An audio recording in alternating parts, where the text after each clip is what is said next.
नमस्कार मंडळी, नमस्कार.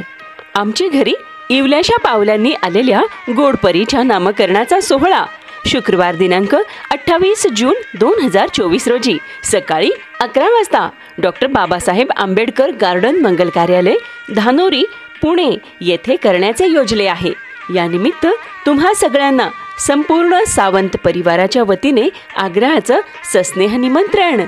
धन्यवाद.